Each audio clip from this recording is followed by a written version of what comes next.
Hello guys! It's me, Ans Vlog. Nandito na naman ako para magluto. So for today's video, magluluto po ako ngayon ng rice porridge. Plain rice porridge kasi nga yung alaga ko ayaw ng maraming gulay. Kahit yung manok guys. Ang sarap pa naman pag pag salugaw yung manok. Sabi kasi niya sa akin kanina, "Sister, can you cook for me rice porridge but without scallops, without chicken, without veggie?" Gusto niya plain lang, guys. So, ayan, guys. Yung gagamitin ko is hindi ako magluluto doon sa kawali. Yung gagamitin ko is yung, siya, Thermomix brand. So, ipapakita ko sa inyo. Napakadali, guys. Ito yung hindi mo na kailangan halu-haluin. Hindi mo na kailangan. Parang ilagay mo lang lahat yung mga ingredients. Kasi nga, parang machine lang siya. Siya na yung nagluluto talaga. Tapos, maghintay ka na lang ng 25 minutes. Tapos na. Ready to serve na. So, ipapakita ko sa inyo kung anong brand na Thermomix yung ginagamit ko sa pagluto. Ito guys is napakaraming pwede mong lutuin. Pwede kang magluto dito ng steamed fish or pasta, spaghetti. Tapos, pwede ka din gumawa ng ice cream. Pwede ka din gumawa ng tinapay or kahit ano guys. Kasi, dito kasi guys, nasa recipe niya. Nandun lahat yung niya, kung paano siya lutuin. Kung hindi mo din alam kung paano gamitin, may guide naman guys. So, ayun, ipapakita ko sa inyo kung ano nga ba si Thermomix. Yun guys. Just stay tuned, Stay tuned only my video guys.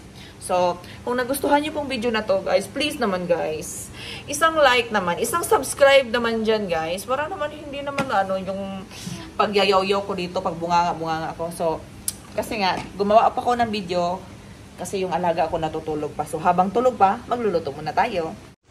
So, ayan. Ito po yung gamit ko. Thermomix. So, ang lulutuin natin ngayon is rice porridge nga, diba? So, kailangan natin, naka-connect din to sa cellphone natin. Kasi niluto ko na. So, dito ako sa recently cook. So ayan guys. Ang dami natin pagpipilian guys. Yung chicken porridge. Ito nga yung lulutuin ko ngayon. Watermelon. Tapos, pizza. Pwede ka din gumawa ng pizza dough. Tapos, as in guys, ang dami guys. Tingnan nyo. Tingnan nyo, diba? Ang dami eh. Pwede ka din gumawa ng almond milk. Ano to? Ito, yung bread. Tapos, hindi ko na alam. Hindi ko mabasa. Ito, mashed potato. Gamit lang ito guys. Gamit lang ito. Diba? Imagine. I-prepare mo lang yung mga ingredients mo. Tapos, si Thermomix na yung magluluto. Ayan. Pwede ka din guys, ng noodles. Ayan, di ba? Ang dami, guys. Di ba? So, madami pa yan, guys, kung i-scroll up mo lang. So, yung lulutuin natin ngayon is rice porridge nga, di ba? So, i-click ko lang. So, mag-restart ako. So, ayan. Restart. Check the prescription. Ayan. So, okay. Ano ba to? Paano ba to gamitin? Ano ba yan? Paano ba to gamitin? Tingnan mo guys, hindi ko na alam. Paano gamitin? Your membership has expired. You need to have active. What? Kailangan daw. Oh my goodness. Bakit? Anyway. Kailangan natin ito. Easy. Bakit expire na? So it means hindi ko talaga. Okay, balik tayo. Okay, dito tayo. Okay. Check prescription. Expire na yung Okay, okay, ganito na lang guys. Kasi nga expire na. So ngayon, i-resume natin. Okay. Hindi naman ito eh. Pasensya na kayo guys Kasi hindi ko alam kung bakit nagkaganito. Hindi naman to ganyan. Nagluluto naman ako parati nito. Okay, ito po yon. Yung preferring time natin is 10 minutes. Total of time is 1 hour and 10 minutes. So, pwede naman ako lang magluto, diba? So, ayan guys. Kahit ako na lang yung magluluto guys. I-ano ko na lang. Okay, itatry kong lutuin. Kasi nga, expire na. Kailangan sigurong pa ng amo ko. I-renew niya yung niya. Pero napakaganda to. Ayan. So, maglalagay ako ng 1 cup of rice. Tapos, lalagyan ko lang ng ano ba yon? Salt. 1 teaspoon of salt. Tapos, kung may ano kayo guys, kung may magic sarap kayo, pwede naman yung lagyan ng magic sarap at saka ito mushroom. Ito yung ginagamit ko kasi. Yung mushroom, parang ano siya, kunti lang. Ayan, so magdepende pa din yun sa lasa nyo guys ha. Depende yun sa lasa nyo. Ako kasi, pag sa 1 cup lang na rice, yung nilalagay ko talaga is, ano lang, 1 teaspoon at saka sesame oil. Lalagyan ko ng sesame oil guys para mas lalo siyang masarap at mabango. At saka ihuli natin yung tubig. So kailangan yung tubig niya guys is 1,500 ml. Ayan. So, ayan guys, pwede na yan. Tapos ito guys, pwede nyong haluin dito yung manok or pork, kung ano yung gusto nyong ilagay, scallops, or ano ba yun, shrimp, kahit anong gusto nyong ilagay dyan guys, pwede. Kasi nga, itong niloto ko is plain lang.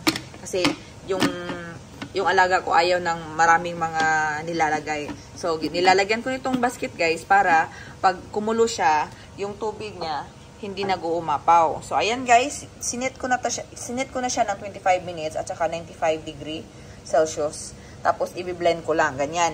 Actually, guys, hindi ko alam kung ilang degree yung i-set dito. Kasi nga, nag-expire na yung niya. Kaya, kailangan siyang iscan ulit ng amo ko.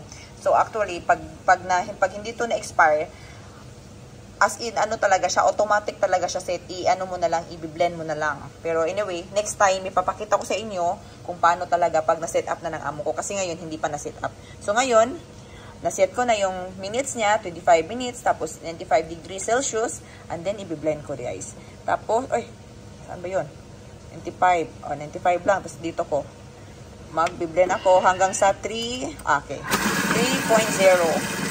Kasi itong 3.0, ano na yan, napaka-smooth na yan guys. As in hindi na siya talaga, hindi mo na talaga maano yung kanin niya. Ayan. Mamaya, papakita ko sa inyo ang resulta guys ha. So, on process na siya guys. Iwanan muna natin to hanggang sa maluto. So, ipapakita ko sa inyo mamaya kung ano na yung itsura niya. Okay guys? So, ayan guys. Malapit na siyang maluto guys. We have 14 minutes left. So, mag-ingat lang tayong hawakan kasi nga napakainit. Ayan. Diba? Napakadali lang. Hindi mo na kailangang anuhin yung, ano ba yun sa Tagalog ba? Hindi mo na kailangang kuraw-kurawon ba? Diba? Ayan lang. Hintayin mo na lang na maluto. Tapos, pag maluto yan, tutunog yan ting-nang-nang-nang-nang.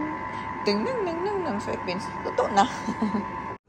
Okay guys, tapos na guys. So, kukunin lang natin to guys. Ita-transfer natin sa lagayan natin. Ayan. Nako. Diba? Tingnan nyo guys. Ito yun guys. Kasi nga, tapos na siya. Napaka-ano niya guys. Ayan. Ito yung gusto talaga ng alaga ko. So, ito na nga siya, guys. Ayan, diba? Napaka-pino siya, guys. Tapos, magta-toppings tayo ng, of course, magta-toppings po tayo ng itlog, boiled egg. Kasi ito talaga yung request ng alaga ko. Tsaka lalagyan lang natin ng spring onion. Ayan. Para mas maganda siya, Tapos na guys. So it depende pa rin yun sa inyo guys kung ano yung gusto nyong i-toppings guys. Kayo yung pumili. So ito kasi sa alaga ko. Ayan na, 'di ba? Ang dali lang guys, hindi mo na kailangan pang hindi mo na kailangan pang i-mix. Hintayin mo lang siyang maluto. So ready for lunch na yung alaga ko.